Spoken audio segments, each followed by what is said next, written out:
मानव का जीवन दैवी गुणों के विकास से विकसित होता है और जिन दैवी गुणों की प्राप्ति मानव को इसी दरबार में आके होती है, इसलिए लिखा है, द्वार तेरे पर जो कोई आता दैवी गुण से वो भर जाता है। जिन दैवी गुणों का वर्णन भगवान श्री कृष्ण अर्जुन को सन्मुख रखते हुए हम साधकों के प्रति श्रीमद् भगवत गीता के 16वें अध्याय के प्रारंभ के 3 श्लोकों में कर रहे हैं, जिस पर हम साधक कई दिनों से विचार कर रहे हैं। अभयम सत्व संशुद्धि ज्ञान योग व्यवस्थिति दानं दमश्च यज्ञश्च स्वाध्यायस्तप आर्जवम् अहिंसा सत्यमक्रोध त्याग शांति रपैशुनम् दया भूतेष्वलोलुप्त्वम्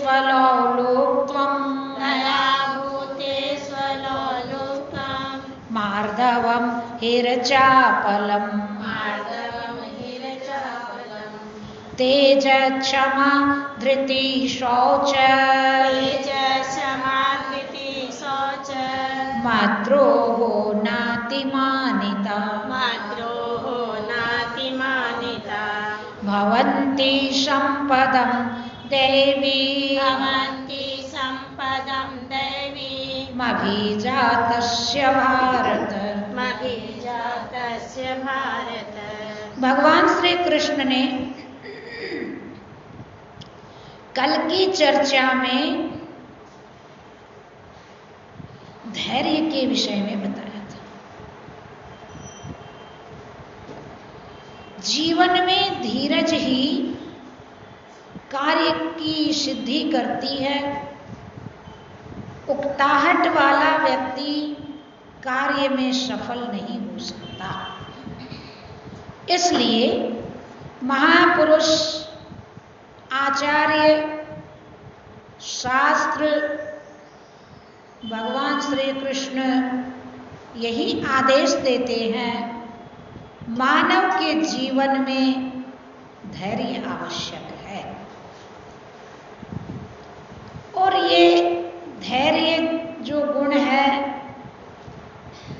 ये भी महापुरुषों के सानिध्य में ही प्राप्त होता है।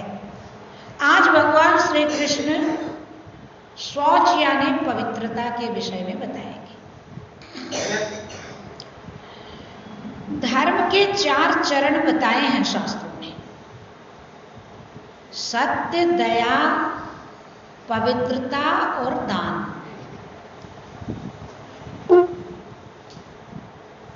आज कलयुग में 3 का तो अभाव ही हो गया। न तो जीवन में सत्य रहा। बोले सत्य कैसे नहीं रहा? बोले पहले के लोग बोलते, भाई हम परिवार वाले हैं, झूठ कैसे बोले, हमारे परिवार पर क्या असर पड़ेगा। आजकल के लोगों की धारणा बदल गई। आजकल के लोग कहते हैं, भाई हम परिवार वाले हैं, झूठ नहीं बोले तो काम कैसे चलेगा। बिल्कुल बात बदल गई। सत्य से व्यक्ति दूर हो गया, परंतु ये नहीं समझता कि सत्य ही जीवन का आधार है के बिना किसी वस्तु की सिद्धि होगी ही नहीं। तो सत्य भी नहीं रहा। और सत्य बोलते भी हैं तो कैसा बोलते हैं? अप्रिय सत्य बोलते हैं। अंधे को अंधा बोल देना, दरिद्री को गरीब बोल देना, ये है तो बात सच्ची, परंतु ये अप्रिय सत्य है। प्रिय सत्य का प्रयोग कोई कोई करती है, तो सत्य भी नहीं रहा और दया भी नहीं रही। दया भी वहां करते जहां अपना स्वार्थ सिद्ध होता है। सत्य, दया और पवित्रता, पवित्रता भी आज नहीं रही।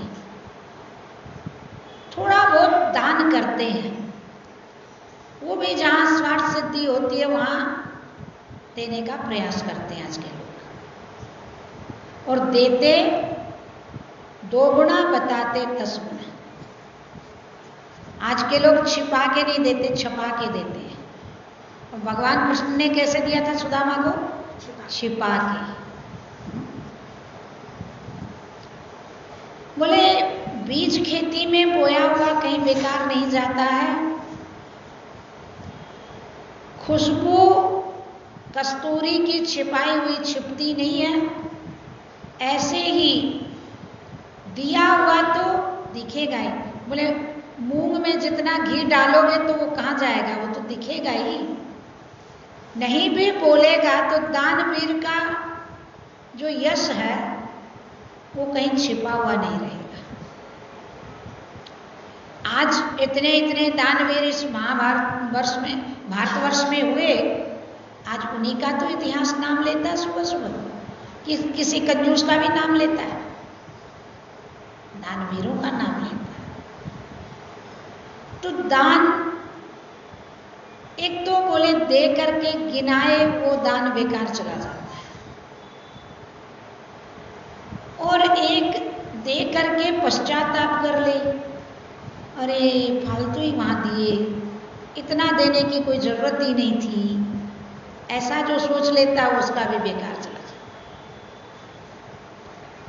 तो ये कुछ भगवान श्री कृष्ण ने नियम बताए हैं। अब पवित्रता जो है वो भी आज नहीं रही।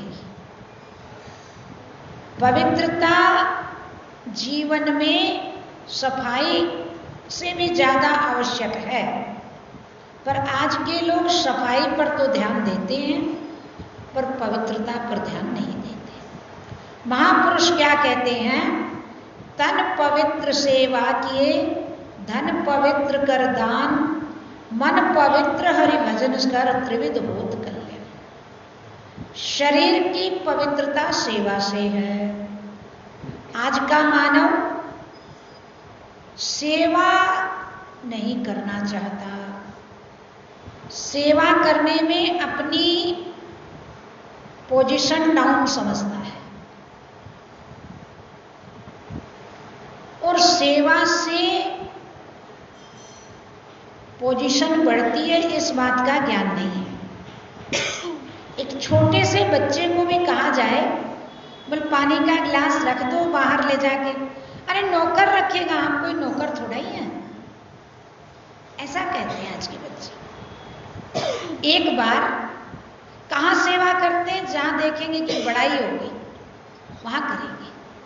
एक बार एक राजा का लड़का गुरु नानक देव जी को सोने के गिलास में पानी ले जाके दिया और अपनी बड़ाई करने लगा, महाराज आज इन हाथों से मैं पहली बार आपको जल पिला रहा हूं, और वो भी सोने के गिलास में। आज तक मैंने किसी को एक गिलास जल नहीं पिलाया, आज तक मैं किसी की सेवा नहीं किया। गुरु नानक देव जी ने उस गिलास को उठा के फेंक दिया। बोले इन हाथों का पानी मैं पीऊं? ये हाथ किस काम के? जिन हाथों से किसी जरूरतमंद का दुख निवारण नहीं किया गया वो हाथ बेकार है। गुरु नानक देव जी ने कहा हीरों के कड़ों से नहीं शोभा है हाथ की, है हाथ वो जो नाथ का पूजन किया करे। कैसा पूजन? भगवान के मूर्ति के आगे 56 भोग लगा देने मात्र से ही पूजन नहीं हो जाता। भगवान राम ने जब वाल्मीकि जी से स्थान पूछे तो महर्षि वाल्मीकि जी ने एक स्थान ये भी बताया, करनित करहि राम पद पूजा। हाथों से जो आपका पूजन करता है उसके हृदय में आपका निवास होता है।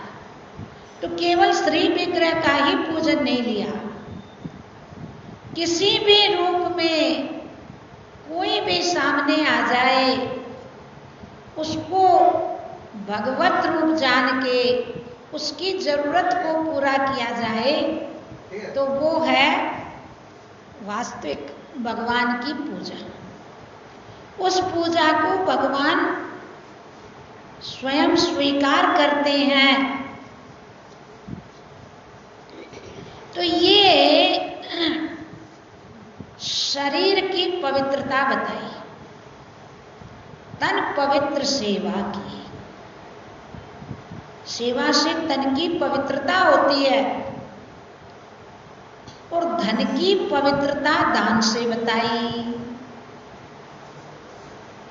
और देखो बच्चे बड़ाई करते कि हम अपना काम अपने से नहीं करते हैं, मेरी तो छोटी भी मम्मी करके देती है तब जाते हैं हम स्कूल, बड़ाई करते हैं। परंतु उनके साथ होता कैसा पता है? एक बार एक किसी लड़की को देखने के लिए आए। अब उससे पूछा कि भाई घर में नौकर नहीं आए तो क्या करना चाहिए? अब वो सुन के रोने लगी। तो हमारे परिचित ही थे वो, जिनकी लड़की का संबंध हो रहा था, तो मेरे को भी वहाँ बुलाए। वो बहुत प्रेम रखते हैं। तो हमने आके माता जी से कहा कि माता जी ऐसा ऐसा आज हम दृश्य देख के आए। वहाँ लड़की से पूछा गया कि भाई नौकर नहीं आए तो क्या करना चाहिए, तो वो रोने लगे। बोले फिर क्या हुआ? हम बोले फिर वो जो आए थे संबंध के हिसाब से वो बेचारे थोड़े उकचुक होने लगे। तो उनके परिवार वालों ने बात बनाई, बोले भाई इतने आदमियों को देख के ये मतलब ऐसा इसके साथ हो गया है, ऐसा कुछ नहीं है। माने उन्होंने बात को मतलब सुधारा। माने पहली बार इतने व्यक्तियों को देख रही है इसलिए ये। तो माता जी ने क्या कहा पता है? बोले उसके मन में ये भाव आया होगा कि इतना बड़ा परिवार है इनका और नौकर नहीं आएगा तो मेरे को काम करना पड़ेगा। और काम की हुई नहीं थी वो लड़की, अपने पीहर में एक गिलास पानी भी नहीं पीती थी लेके। तो ऐसी स्थिति होती है जिनको सेवा की आदत नहीं होती। तो तन पवित्र सेवा किए, शरीर की पवित्रता सेवा से और धन की पवित्रता दान से है।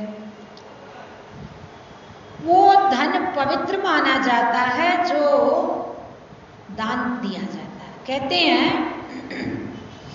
कि श्रेष्ठ पात्र में दिया गया दान इस प्रकार से फलीभूत होता है जैसे श्रेष्ठ भूमि में बोया हुआ बीज। नीति शास्त्र कहता है फलीभूत दानम शुभम पात्र दैवम यथा बीज बोयो सुक्षेत्रे अक्षेयो कुपात्रे मझारी दयो दान ऐसे कुक्षेत्रे मझारी बोयो बीज जैसे। अब श्रेष्ठ भूमि में चाहे आप कुछ भी डाल दो वो तुरंत उग जाएगा, परंतु ऊसर भूमि में एक तृण भी उत्पन्न नहीं होगा, चाहे अमृत की वर्षा क्यों ना हो जाए। तो ऐसे ही श्रेष्ठ पात्र को दिया गया दान 100 गुना फलीभूत होता है। एक व्यक्ति, एक राजा 4 दरवाजे से भिक्षा दिया करता था। बड़ी उसकी ख्याति फैली हुई थी दुनिया में। एक बार एक महात्मा वहां भिक्षा लेने आए और 4 दरवाजे से राजा ने भिक्षा डाली और एक बार भी नहीं कहा कि महाराज अभी तो आप लेके गए हो फिर आ गए लेने।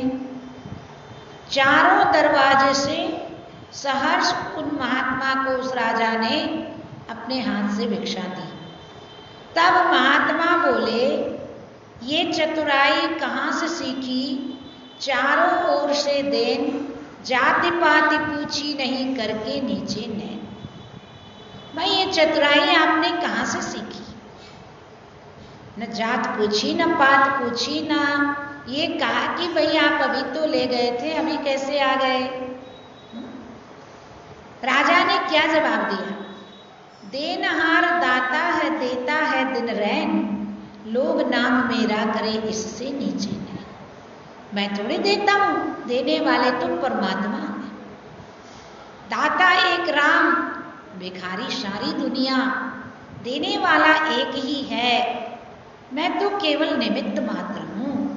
राजा बड़ा सज्जन प्रकृति का था, महापुरुषों का संग किया हुआ था। उसने कहा, महाराज भगवान ने जैसे अर्जुन से कहा कि निमित्त मात्रम भव सभ्य साचिन, ये तो सब मरे हुए हैं, तू तो खाली निमित्त मात्र है।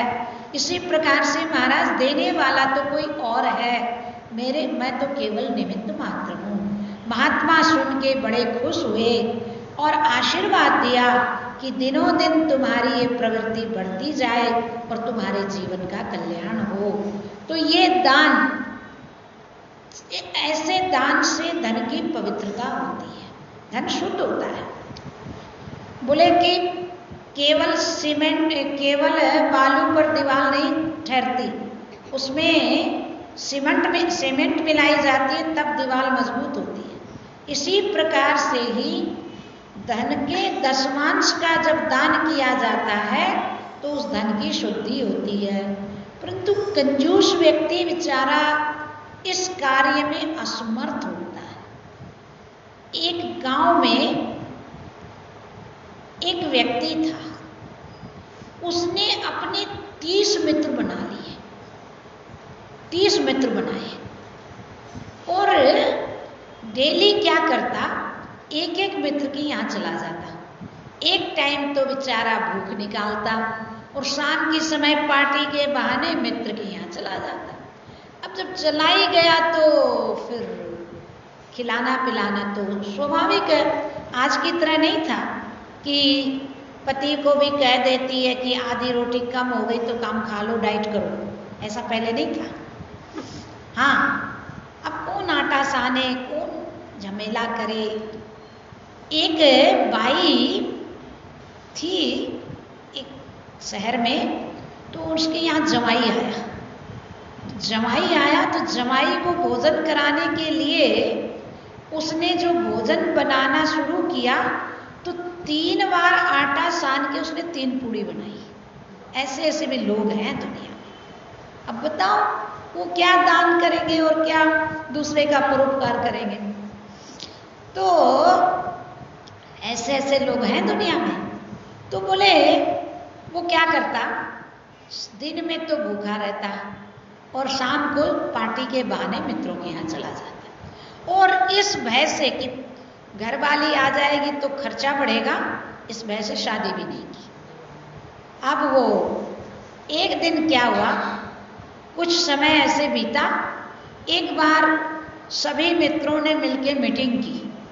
बोले इसके यहाँ भी एक दिन पार्टी रखनी चाहिए। ठीक है, सबको ये प्रस्ताव पास हो गया। फिर एक दिन उससे कहा, बोले भाई एक दिन तेरे यहाँ भी चल के पार्टी करेंगे। तो वो बहाना लगाता है, अरे बोले क्या करोगे मेरे यहाँ जाके, मेरे घर में क्या है, क्या पार्टी करूँगा मैं, और देखो तुम्हारी भाभी भी नहीं है। अरे बोले क्या हुआ, हम सब मिलके कर लेंगे, कोई बात नहीं, पर आज तेरे घर चलेंगे। अब बेचारा क्या करे, जब बोले कि जाएंगे ही तो अब कैसे मना करें। तो बोले ठीक है, होटल से सब इंतजाम कर लेना, सब ऑर्डर दे देना। ठीक है, ऑर्डर लग गया, एक ही होटल में सारा सामान ऑर्डर कर दिया, अच्छे अच्छे व्यंजन, अच्छी अच्छी मिठाइयाँ सब ऑर्डर कर दिए और सब आ गया ऑर्डर। आजकल जैसे ऑनलाइन आता है तो उसने भी ऑर्डर कर दिया तो पहुँच गया घर पर। अब बोले ठीक है पेमेंट एक साथ करेंगे, ठीक है भाई। अब सब मिल करके माने आनंद ले रहे हैं।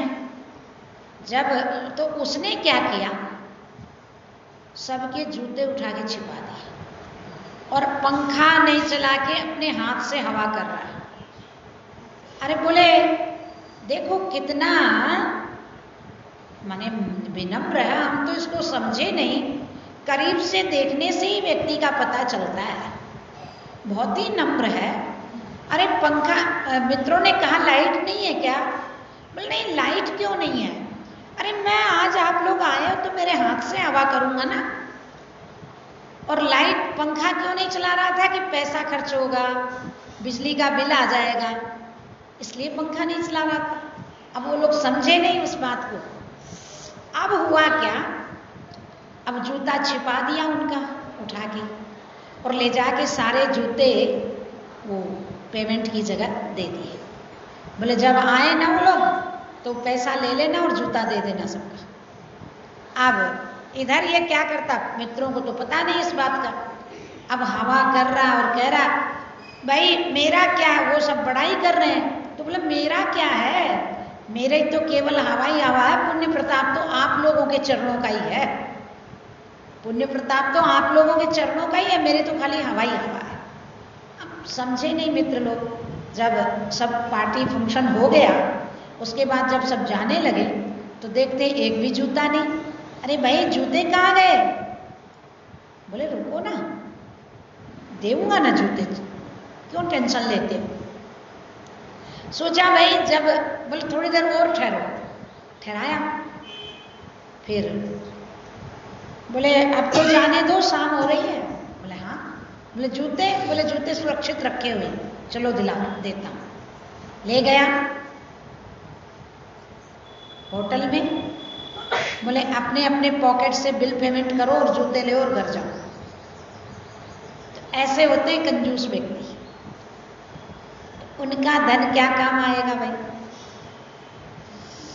बोले कृपण केर ग्रह जाएगे, बहु दुख पावे लाज, और किसी काम ना आवही जो कुष्टी की छाछ।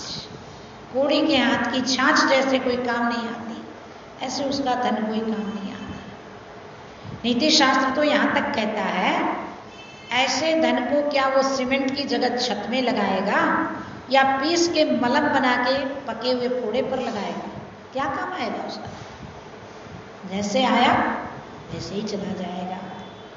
तो धन की पवित्रता दान से है और मन की पवित्रता परमात्मा के भजन से है। मन पवित्र किससे होता है? परमात्मा के चिंतन से। संसार के चिंतन से मन मैला होता है। संसार के चिंतन से मन भारी होता है। कैसे? जैसे बारिश में भीग के कपड़े भारी हो जाते हैं और उन्हीं कपड़ों को यदि धूप में सुखा दिया जाए तो हल्कापन आ जाता है, और फिर यदि उनमें आयरन कर दी जाए तो और फ्रेश लगते हैं कपड़े। ऐसे ही जब संसार की चिंता मानव के सिर पर सवार रहती है तो बरसात के कपड़ों की तरह, भीगे हुए कपड़ों की तरह जीवन भारी हो जाता है। चिंता क्या करती है? चिंता ज्वाल शरीर बन, दावा न लग जाए, बाहर कुछ दिखे नहीं, अंदर धुंध दबाए। अंदर धुंध दबाए जले जो कांच की भट्टी, जल गए लोग मांस, रह गई हाड़ की ठट्ठी। कह गिरधर कविराय सुनो रे मन मीता, वे नर कैसे जीवे जातन व्यापी चिंता। एक तो है चिता, एक है चिंता और एक है चिंतन। चिता में 2 अक्षर है, चिंता में 2.5 अक्षर है। और चिंतन में 3.5 अक्षर है। तो चिता तो जलाती है एक दिन और मुर्दे को जला के एक दिन में खत्म कर देती। चिंता जीवन भर तो जलाती है और यदि विवेक नहीं हो तो जन्म जन्म में जलाती है। इसलिए चिंता क्या करती है, जैसे कांच की भट्ठी अंदर अंदर जलती है। पहले माताएं कहती थी आले छाने की तरस लग रहे हैं। गीला जो होता ना गोबर का उपला और गीली लकड़ी, वो अंदर अंदर सुलगती, उनकी आग बाहर नहीं दिखती। ऐसे ही चिंतालु व्यक्ति अंदर ही अंदर सुलगता है। तो चिंता जलाती है। एक बार चिंता और चिता में विवाद हुआ आपस में। चिंता कहने लगी मैं बड़ी हूँ, चिता कहने लगी मैं बड़ी हूँ। होते होते चिंता ने कहा बहन विवाद करने में कोई लाभ नहीं, तेरे से मैं ही बड़ी हूँ, अक्षर में भी बड़ी हूँ और काम में भी बड़ी हूँ। तू तो देख तेरे अंदर 2 अक्षर है चिता और मेरे ऊपर 1 बिंदी जाता है चिंता, और काम में भी बड़ी हूँ। तू तो एक दिन जलाती है मुर्दे को जलाती है और मैं डेली जलाती हूँ और जिंदे को जलाती हूँ। इसलिए घुण खाई हुई लकड़ी के समान चिंतालु व्यक्ति का हृदय हो जाता है, जले हुए कागज के समान उसका चित्त हो जाता है। दिखता तो है वो ऊपर से, परंतु उसमें कुछ होता नहीं। ऐसे चिंतालु व्यक्ति अंदर ही अंदर से झुलस के समाप्त हो जाता है। तो चिंता चित्त को जलाती है और चिंतन चित्त को क्या करता है, शांत करता है। इसलिए सांसारिक चिंताओं को छोड़कर और क्या करना चाहिए, चिंतन करना चाहिए। भगवान श्री कृष्ण श्रीमद् भगवत गीता के 9वें अध्याय के 22वें मंत्र में कह रहे हैं, अनन्यास चिंतयन्तो माम ये जना पर उपासते तेषां नित्य अभियुक्तानां योगक्षेमं वहाम्यहम्। जो मेरा अनन्य भाव से चिंतन करते हैं उनका योगक्षेम मैं स्वयं वहन करता हूँ। योग माने अप्राप्त की प्राप्ति और क्षेम माने उसकी रक्षा। ये भगवान स्वयं करते हैं।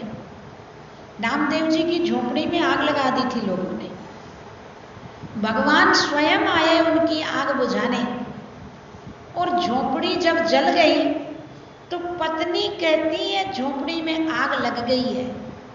रामदेव जी तो अपने निश्चिंत है, लग जाने दो क्या दिक्कत है। जो सामान था ना वो और अंदर डालने लगे। पत्नी ने सोचा खुल गई तकदीर, अरे लोग तो सामान बाहर करते हैं और ये अंदर डाल, होता क्या जहाँ सामान सारा जल गया। बोले अच्छा हुआ चलो भजन करेंगे। पत्नी ने कहा आप करो भजन, मेरे से भजन वजन नहीं होता। अब इधर नामदेव जी भजन कर रहे हैं बैठ के भगवान का। अब भगवान ने रुक्मणी जी से कहा, बोले जल्दी से मेरे को जाने दो। बोले कहाँ जा रहे हो? अरे बोले एक भक्त की झोपड़ी जल गई, कहाँ रहेगा। अरे बोले महाराज आप तो बस ऐसे ही, कभी किसी के भक्त की झोपड़ी जल गई, कभी किसी के चक्की में आटा पिसा रहा है, कभी किसी के यहाँ कपड़े धोने जाते हो, आज मैं भी चलूंगी आपके साथ। बोले देखो चलो तो सही, पर मैं तो मजदूर के भेष में जाऊंगा, इसलिए मजदूरन बन के चलना होगा साथ में। बोले कोई बात नहीं, मजदूरन बन के ही चलो। भगवान ने कहा ठीक है चलो, भक्त की परीक्षा भी कर लेना, कोई बात नहीं। अब रुक्मणी जी और भगवान दोनों आए और आकर के आवाज लगा रहे हैं, भाई किसी की झोपड़ी जली है तो बनवा लो।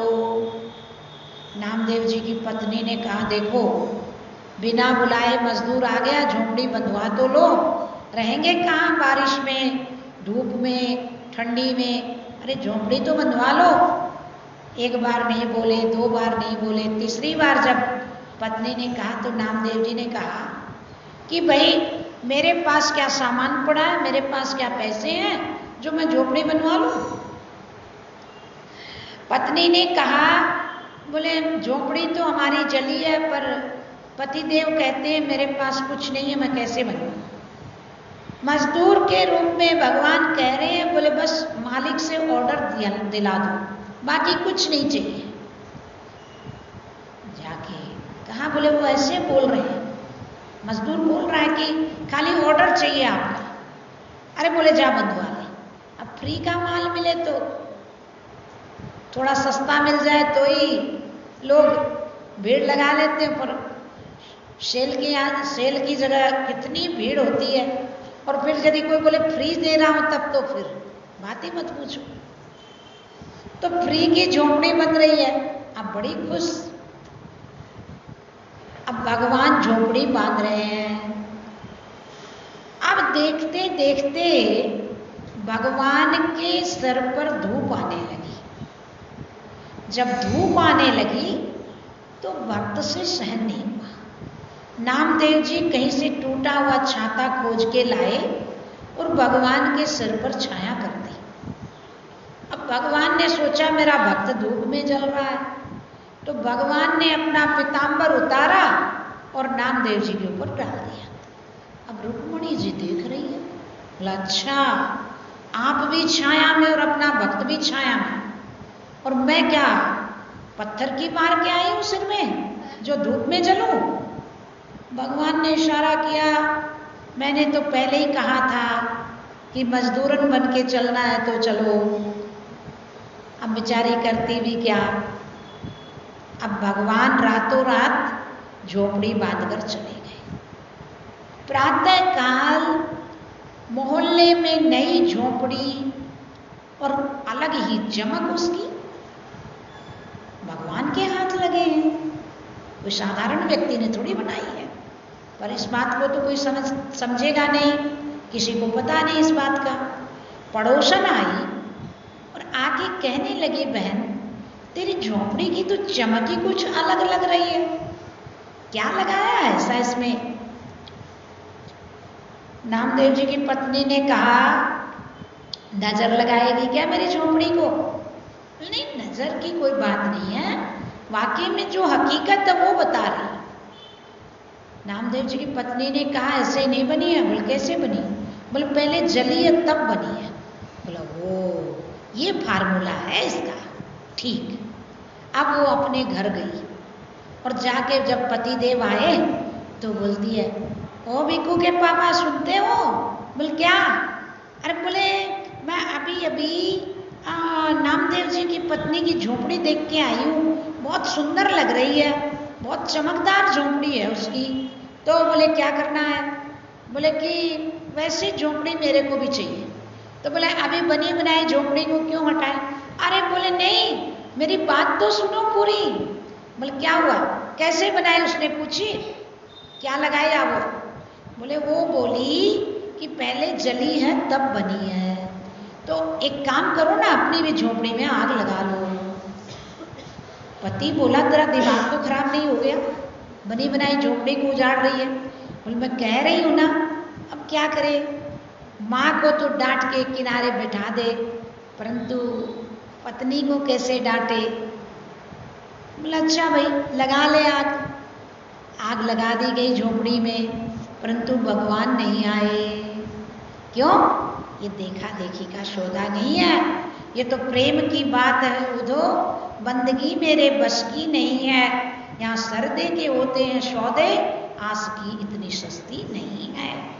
तो भगवान के भजन में जो लगते हैं उनका ही भगवान योगक्षेम वहन करते हैं।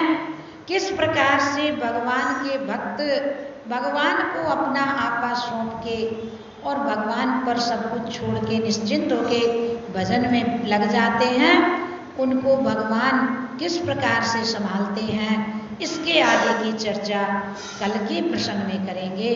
बोल सच्चिदानंद भगवान की जय। सद्गुरुदेव महाराज।